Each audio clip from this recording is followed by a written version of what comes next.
Aliens, 1986, directed by Jim Cameron, produced by Gale and Hurd. The team that worked very closely on the 1984 Terminator film. What more could that pair bring than this absolute fucking masterpiece of a film? I am aliens daft, as I'm sure a lot of us really are. This is the third McFarlane feature on Alien that I've done, alongside with The Dog and Warrior Alien from Resurrection and Alien 3 respectively.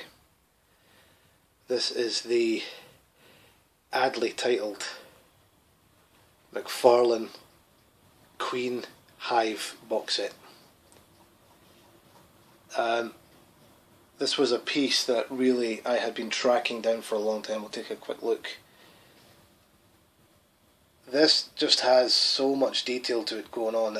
This was highly sought after by myself. Again, I remember seeing this like when I was a kid, and this thing creeped me out, but I was so fascinated by the world that Alien really was in.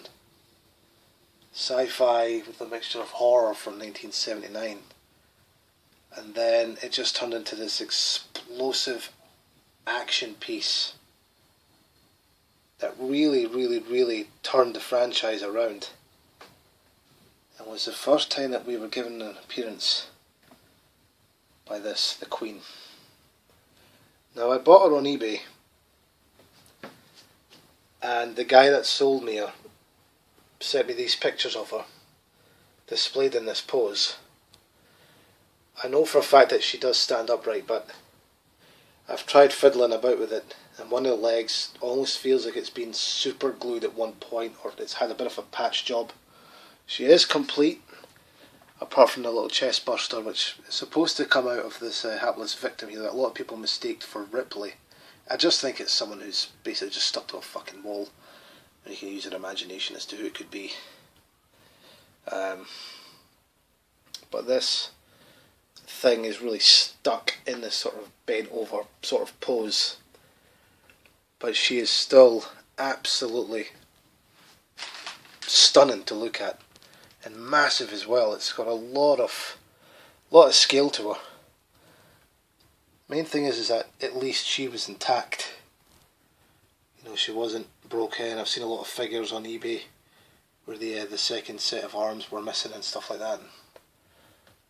But again, she's another figure that I've seen quite a lot put up for debate against the NECA Queen Alien.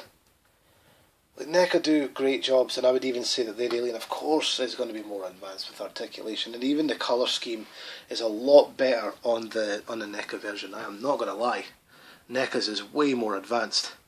But this kind of has a weird... I've heard a couple of people refer to it. If you guys remember the Alien Trilogy game on the PlayStation 1 or whatever it was you played it on, maybe the Sega Saturn. This kind of looks to me almost representational of the trilogy, Alien Trilogy video game. All black,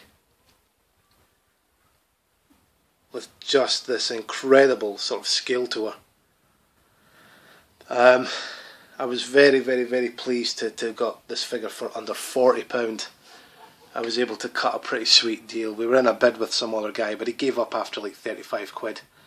So whether she was stuck in this pose or not, she was a fucking fantastic price. I wasn't going to argue for what I got her for. Like I said again, McFarlane have always put their own little twist on the Alien universe, and Predator as well. But this is just a super piece. Very collectible in my opinion, and again, we just don't see this type of stuff anymore in the toy world, unless we're going to like Prime One or Sideshow, where we've got to really fork out a lot of money.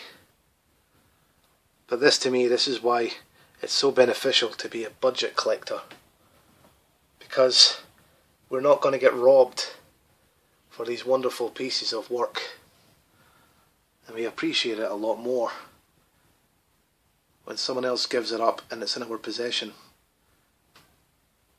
McFarlane Queen Hive box set. Just like the film. This thing's a work of art.